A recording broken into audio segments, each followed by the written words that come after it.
Hi, jewells68 here for Talk to Me Tuesday on Tuesday, July 5th. That's right, it's July. The summer is whizzing away from us. I have actually had a little crafty success this past week. You can see behind me, I did finish, I told you last week I had finished quilting this Project Linus quilt that had given me so much trouble with the spray-based. I got it bound this weekend. I got it bound and labeled and washed. It's ready to go. Basically, the quilting on this was just with the walking foot. I did all of these intersections, did stitch in the ditch on the inside of each square as well. And then I decided it still needed some more, so I did attempt free motion. I basically just followed a few of the shapes. I did a little bit of outline quilting on the shapes just to give the interior of each square a little more stability.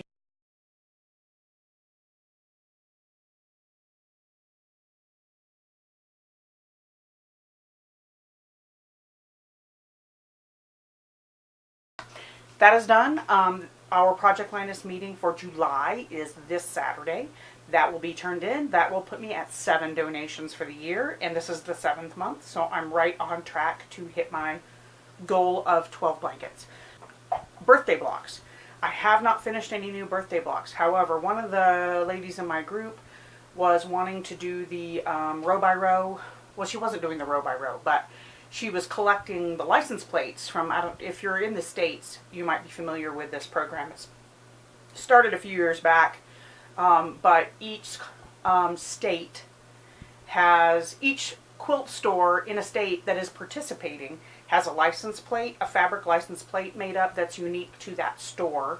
And then it also has a pattern for a row in a quilt, or part of a row in a quilt, so that people that are traveling on summer vacation or whatever, quilters can collect the license plates, they can collect the patterns, and do a row by row for, you know, as many states as they manage. Basically sort of like a memory quilt of their summer. Anyway, this particular quilter lives in El Paso, and she was asking if any of us were participating, and if we would be willing to send her the license plates, a license plate from one of the stores in our area if we had more than one store than just one. But they wanted a license plate from each state that they could get. So I did go, I happened to be in the store looking for something else, so I went ahead and grabbed her the license plate from that particular store, and I sent that to her, and she wanted to know, you know, how much she needed to reimburse me. It was like $5. And I said, you know what, instead of doing that, instead of giving me money, one of my birthday blocks quilts from a few years ago, which was the tall shoe fly, we at the time, even though we had like 6 or 7 quilters, we might have had 8 quilters that year, 7 or 8. We weren't doing 2 blocks per person like we are now, so that you get enough to do a whole quilt. And this particular block was only like 6 by 9, so it was a poor choice unless you were going to do a table runner or something. Anyway, I only had like maybe 8 blocks. I never made any for myself. So I said, you know what? Rather than send me money, make me more of those blocks so that I can maybe do something with them in the next year. So she sent me, this is the tall shoe fly, and she sent me this one and this one. It was just scrappy pinks on cream, or purples I mean on cream, and this one, and this one. So I got 4 more blocks for that quilt. Next, my daughter Phoebe's hair has been growing and growing. It's longer than mine now, and it's almost all one length. And then I noticed that she had been borrowing my scrunchies, and I make my own scrunchies. I have one here. So I said, I'm going to make some more scrunchies. So I made a baker's dozen of scrunchies this weekend, just of assorted fabrics that I had. It's a pattern, if see if I can find it back here. The blog is ikatbag, ikatbag.com. She has instructions for child-sized ponytail scrunchies and adult-sized. The adult-sized is supposed to be, and fat quarters are great for this because the adult size is supposed to be 16 inches by 4 inches. I prefer to have a little extra fabric to scrunch it up even more. So I do use the 7-inch long elastic, and I use 18-inch by 4-inch. So that means if you're using a fat quarter, you could easily just cut a 4-inch strip off the short side of a fat quarter, and it would be exactly the right size. So there's that. I have this one on my wrist. This is how I start the day because I know my hair will go up. As soon as it's a little drier, I will put it up. Anyway, I made 13 of those this weekend, and I will insert a picture of those here. And last but not least, I have gathered together all of the supplies this weekend to start a new project, and that is I am making a quilting extension table that is the size of, for my Kenmore. I found instructions on YouTube for a lady who had taken foam insulation board and had turned that into, you can buy it in different thicknesses, so you can get it to where it's just the right size to match the height of your machine, and then you just cut out a rectangle to slide your machine in, and voila, extension table. So look what I got. I have two 2x4 pieces of foam that I still need to cut, and that was quite the adventure. So I decided on Wednesday, I think, that this was going to happen. I was going to do this on the long weekend. I was going to get it made this weekend.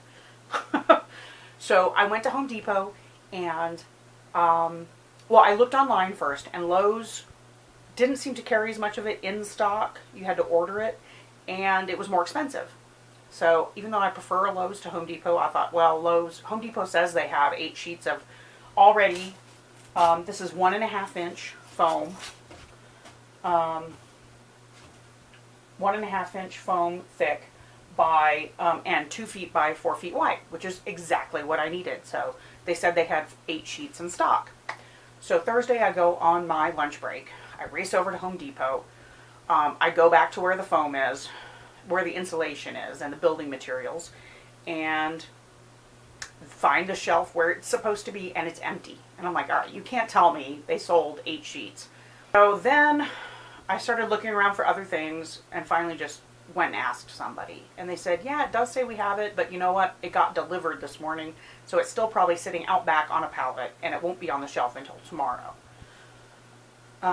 Okay, so I go back on Friday. No, I go back on Saturday with Phoebe, and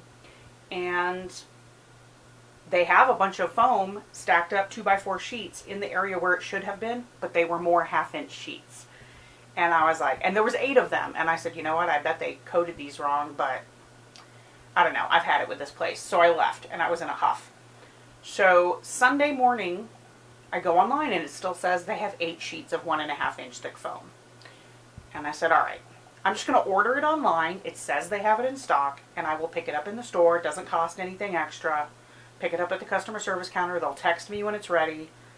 Blah, blah, blah. So we end up watching a movie, and I don't make it until before they close.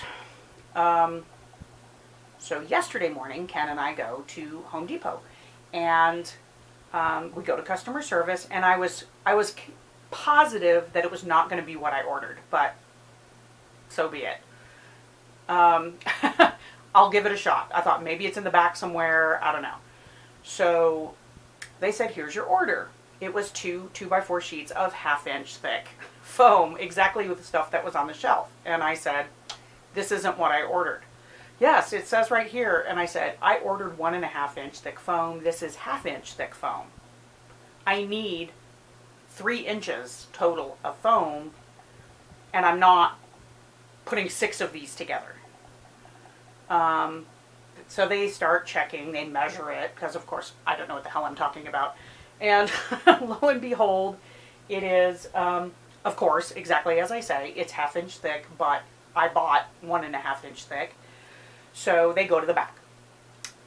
Then they come back and they say, I'm sorry, we don't have 1.5 inch thick in the 2x4 sheets, but we do have it in a 4x8 sheet.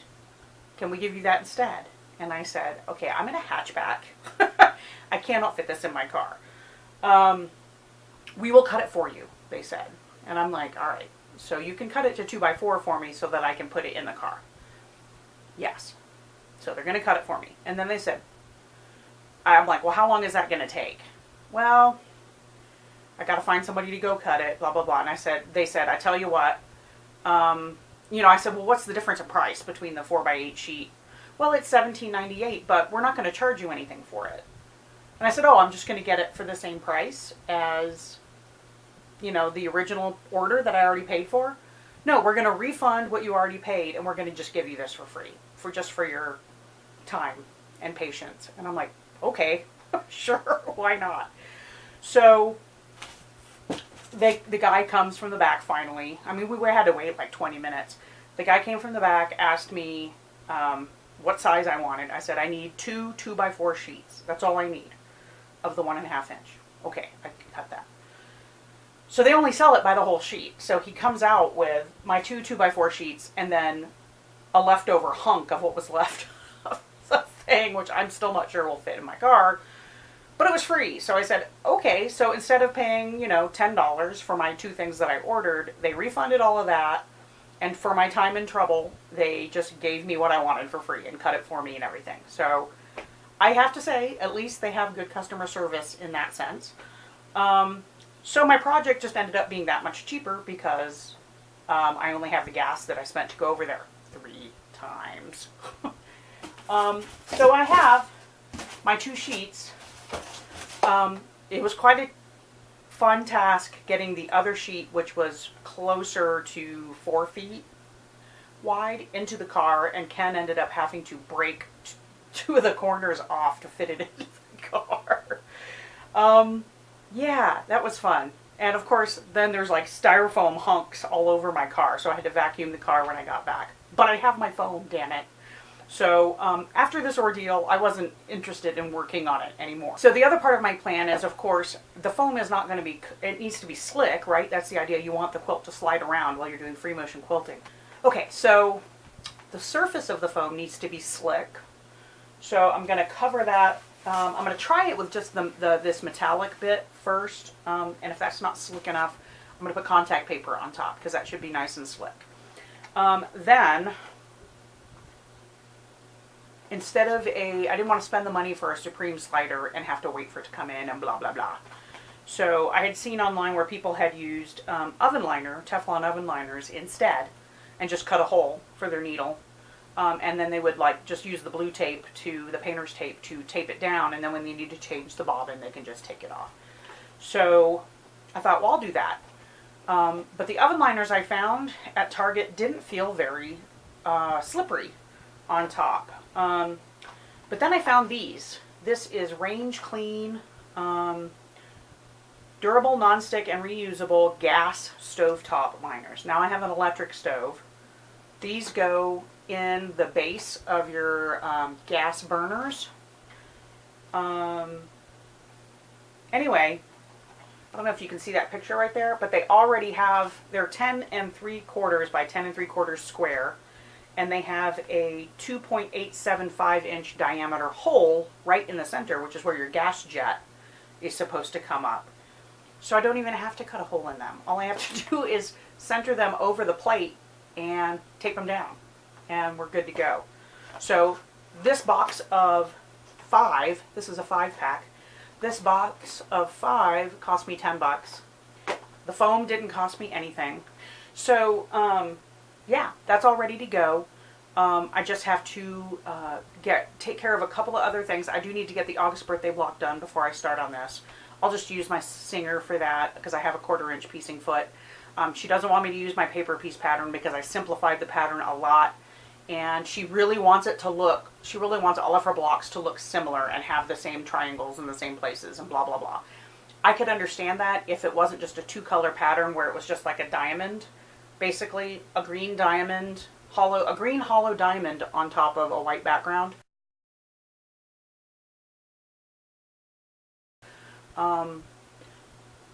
So it'd be much easier to strip, to piece in strips, even paper piecing or not paper piecing. It's easier to not do it with the triangles.